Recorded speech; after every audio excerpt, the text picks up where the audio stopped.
There are a ton of open world games, and sometimes a lot of them can blur together. So when one does something different, it's obvious. Hi folks, it's Falcon, and today on Game Ranks, 10 open world games with unique mechanics. Starting off with number 10, it's Sunset Overdrive. This often forgotten about missing link between the Ratchet & Clank series and Marvel's Spider-Man is where Insomniac first dipped their toes into open world gaming, and it resulted in one of the most fun traversal systems in any open world game, period. What makes this game so unique is how traversal mechanics are central to the experience. In most games, movement abilities are just for getting around, but in this game, movement and combat are intertwined. You just can't have one without the other. I mean, Spider-Man's web slinging is a unique mechanic and another great example of traversal, but we kind of all know Spider-Man and what Spider-Man does. And Sunset Overdrive is just like, when you want to talk unique, this is Insomniac's unique traversal game. And on paper, it doesn't really sound unique. You can grind on rails, phone lines, bounce on cars, run on walls, glide on water. There's a lot of moving around and it's all fun to do. In contrast, running around on foot is intentionally slow and leaves you really vulnerable to most enemy attacks, so the game encourages you to be moving with the traversal mechanics at all times. And that's especially true with the combo system, which makes your attacks more powerful the longer you keep a combo string going. Staying on the ground too long makes the combo end, and the best way to fight in the game is to grind and bounce all over the place while fighting enemies, and that's where it's really just something different. It's the layers of stuff that they put together that just make Sunset Overdrive really have a unique identity. Like, its humor is more a matter of taste, but its rock-solid mechanics are what really make it an overlooked gem. Those were like the cleanest sewers ever. Not that I'm a sewer expert, but I expected a lot more solid waste. I didn't see a single chunk of... At number 9 is the original Dying Light, which was innovative for quite a few things. Its first-person parkour elevated how moving around an open environment could feel, and the way the game combined different movement with combat, it was a lot of fun. But the thing that really makes it stand out is the day and night mechanics. In most open world games, the distinction between day and night's pretty thin. Night's basically just day, but everything's uglier and harder to see. Night in most open world games is an annoyance more than anything else, but in Dying Light, it actually means something. For one, it actually feels like night. When it gets dark, it actually gets really dark in the game, and that makes just the basic act of getting around a lot tougher. Zombies get a lot more aggressive at night too, but the main thing to worry about are these super zombies known as volatiles, hyper-aggressive monsters that for most of the game you want to avoid at all costs. There are rewards for exploring at night though. You get bonus experience for the amount of time you spend outside a safe zone when it's dark, and any enemies you kill earns double combat experience. There's also night exclusive airdrops that aren't worth a lot, on top of unique zombies called bolters that you can sneak up on and kill for valuable tissue. Going out at night is a calculated risk. It's a tense experience that can be nerve-wracking, but the skin of your teeth escapes are some of the most satisfying moments in the whole game. Easily the worst thing about Dying Light 2 is how they neutered the night and took out everything that made the night portions of the first game so intense and fun. And hopefully if the series continues, that's something they'll revert on. At number 8 is Grand Theft Auto 5. Kinda hard not to talk about this one. It's been out for about a decade, and it's easy to forget just how innovative this game was when it came out in 2013. That trailer that saw you switching between multiple characters during the same mission was seriously mind-blowing, and I can't help but be even a little impressed now every time I come back to this game. Like, you switch characters, the camera zooms out and does that whole thing, because your characters are in different places in the world, and comes back on the next character mid-action. No loading screens. It's just cool as hell.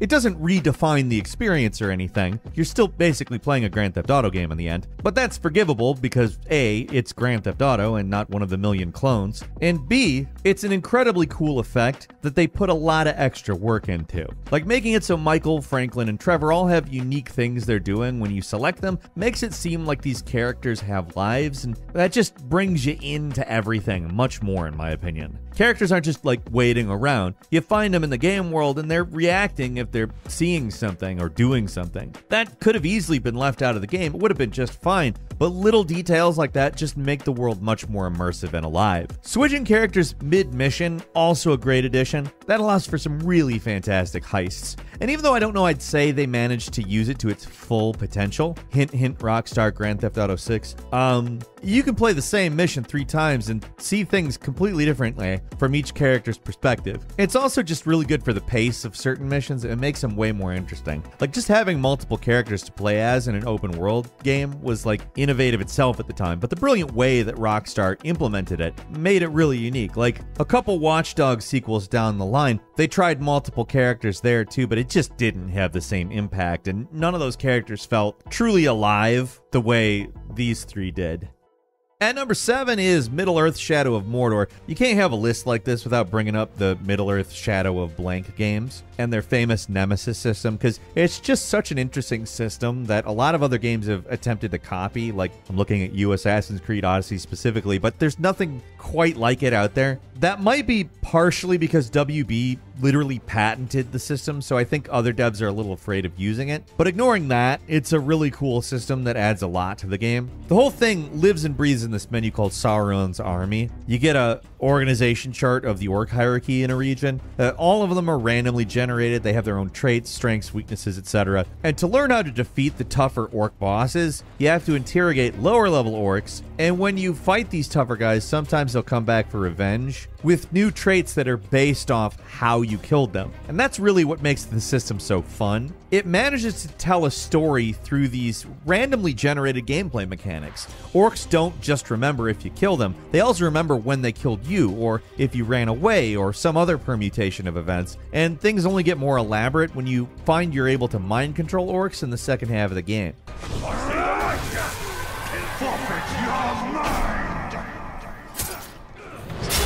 The sequel, Shadow of War, manages to build on the system in almost every way, and it really is a sight to behold in my opinion, but the original game was where the innovation came from. They're both solid games as long as you're not someone obsessed with Tolkien lore, because, I mean, if you want accuracy to the source material, these games will probably make your head explode, but as open world action games with a unique mechanic, they are solid. At number 6 is Watch Dogs Legion. I actually mentioned this in the Grand Theft Auto point because it's not actually the same thing as Grand Theft Auto, and the underlying idea is pretty unique. The execution leaves a little bit to be desired, but here, the play as anyone mechanic is what I'm talking about. And it was kind of a big swing for Ubisoft, who is usually pretty risk averse. Rather than having a fixed protagonist like the previous 2 games, and you know, in pretty much every other open world game without a character creator, in Legion there's no single protagonist. Instead, the game starts you off with a random, and I mean randomly generated, character, and from there it's team building that is on the agenda. In the previous Watch Dogs games, scanning the NPCs was mostly just for fun, but in this game it gave you their stats, their web of connections, and their unique abilities. Literally anyone you could see on the street could be recruited through a randomly generated mission, and they'd become a playable character. Even seemingly pointless ones like little old ladies or guys pretending to be statues. You can understand why I would call that unique, and there's potential for something incredible there, but in practice, it's kind of just playing the game like any other open world game, except for you swap characters once in a while, because instead of having a guy with all the abilities like Watch Dogs 1 and 2, every character has a few abilities, and only those abilities. They can all talk, but the nature of the system means that whoever you're playing as isn't really an active character in the story like most open world games. Or Grand Theft Auto 5, where you had 3 protagonists and switching between them had such a realistic feel to it, even though, like, there's no actual realistic standard for inhabiting a different person's body for a while. Mostly you're just, like, taking orders, and it's a less interesting narrative for it. So this is an example of a unique system that turned out to be more than a hop, skip, and a jump away from perfect, let's say. Now, if this game did get a sequel and they really put the time into it, genuinely it could be a fairly revolutionary system, but it needed more time in the oven. At number 5 is the State of Decay series, combining open world gameplay, survival mechanics, and a base building strategy layer. There's nothing quite like these games. Like, yeah, there's plenty of open world zombie games, like plenty of open world survival games with zombies, but those are always about keeping a single character alive, and State of Decay is more about building a community. It kind of feels like zombie XCOM in an open world. You got a base with rooms that can be built that give your community various benefits, like you got multiple characters with different skills. They get tired and you have to swap out between them. They can die permanently too if you're not careful. There's morale to worry about. There's food, basic supplies, and even though you're only directly controlling one character, it just feels like something different. The second game takes all those ideas introduced in the first game, but gives you a bigger map with more characters and other survivor groups to contend with, and that makes the strategic options much more expanded. In comparison to other open world games, the actual combat and movement can feel a little stiff and unrefined, but it's such an interesting series that the shortcomings are actually pretty easy to overlook. For being relatively small games, they're ambitious as hell, and they mostly deliver on the ambitions too. At number 4 is Gravity Rush. There's plenty of open world superhero games with movement powers, traversal powers. I mentioned Spider-Man back in the Sunset Overdrive point, but Gravity Rush manages to just stand out on the strength of its central mechanic. Instead of being able to fly or swing on webs or jump really far or whatever, the main character of Gravity Rush can control gravity. At any point, you can just press a button to hover in place, and then with another press, you'll reorient gravity to whatever direction you're facing. So instead of flying, the game's about falling with style, like the Buzz Lightyear thing. It's set on this bizarre city around a gigantic pillar in the middle of an abyss. The game gives you a world perfect for the unique powers you get. You're not just fighting enemies on the ground, you're flying through the air, getting into combat on the side of buildings, and exploring the world in a disorienting but weirdly intuitive way. Pretty much everything about this game feels unique even now. It feels like a game made on a different planet. It's incredibly polished, rarely sticks to open world conventions. The sequel doubles down on the first game's eccentricities, which might be a positive or a negative depending on your tolerance for weirdness and frustrating mission objectives, but the mechanical improvements are great, like this ability where you can tilt gravity and turn the entire world into a big slide. It's really a unique and awesome game.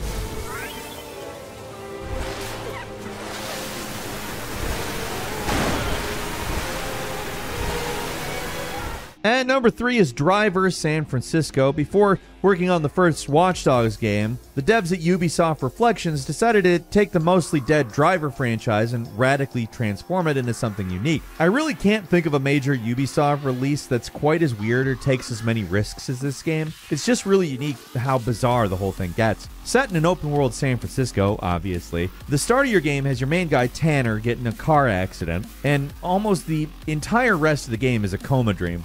Like, seriously, it's a dream. Like, and that's basically to explain the game's main mechanic, which is shift. So with shift, you can instantly zoom out of a car and possess another car. There's almost no limits to how you can use this power either, and it would make literally zero sense if it weren't a dream. You can also just use and abuse it on missions, so crash your car in a chase, like possess another car, and quickly catch up. If you're in a race, you can possess cross traffic and ram headfirst in your rivals and eliminate them, or position buses to block roads. The whole thing's seamless, really intuitive, and really fun. The game's stories, of course, is bizarre, but surprisingly engaging. The whole shift mechanic is one of the most unique abilities in an open world game, and while Watch Dogs kinda has powers like this, the way it's implemented here is a lot better.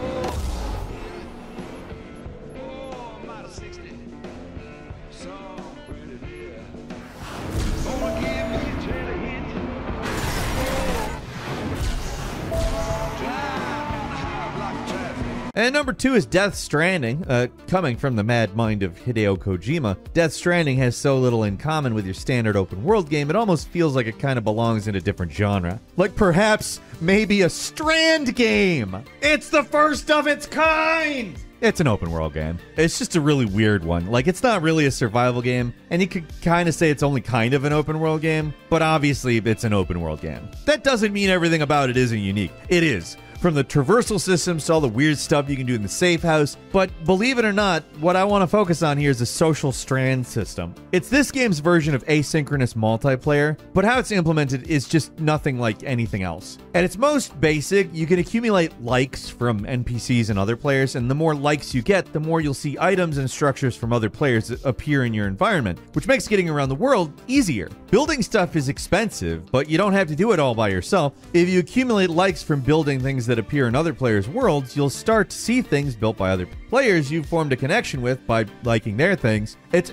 mysterious and it's not really fully understood, but it encourages players to help each other out, even if you don't physically see other people. With all that said, it's really weird. That's the thing. Death Stranding really is totally its own thing. It's got a really bizarre story and somehow more bizarre mechanics.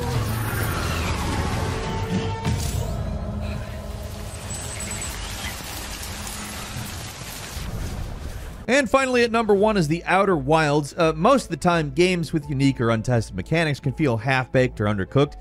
Making games that work is tough enough, but trying to make something that's both fun and novel can be almost impossible. The Outer Wilds is one of those games that manages to hit players with a unique mechanic and explore it in every possible way and have it work. The basic premise is simple but ingenious. The Outer Wilds, the solar system, is about to end. In 22 minutes, the sun goes supernova and destroys everything, and that'd be a pretty short game if things ended there, so time always resets back to the start of the day anytime you die. It's up to you to explore the small planets in the solar system and possibly find a way to survive the inevitable end of everything. And if that sounds a little similar to Legend of Zelda Majora's Mask, I think it's worth mentioning that game as well as separating it from this one, because the time limit is real time. That 22 minutes is 22 minutes. It's not 72 hours compressed into 54 minutes like Majora's Mask, it's 22 minutes. Still props to Majora's Mask for trying out something similar much earlier, but what really separates Outer Wilds is that it's such a deep exploration of this mechanic. There's no progression gates in this game. You don't have to do anything specific to go anywhere. You just have to learn how the world works and apply that knowledge in various ways. It's a great system, and the space flight and physics are also an incredible system. Another game you could mention in conjunction with this is Deathloop, but that's not even a true time loop. Times of the day kind of function as levels in that game. And again, Majora's Mask and Deathloop are both worth mentioning, and there's millions of games with time loops in them, but there's nothing quite like The Outer Wilds.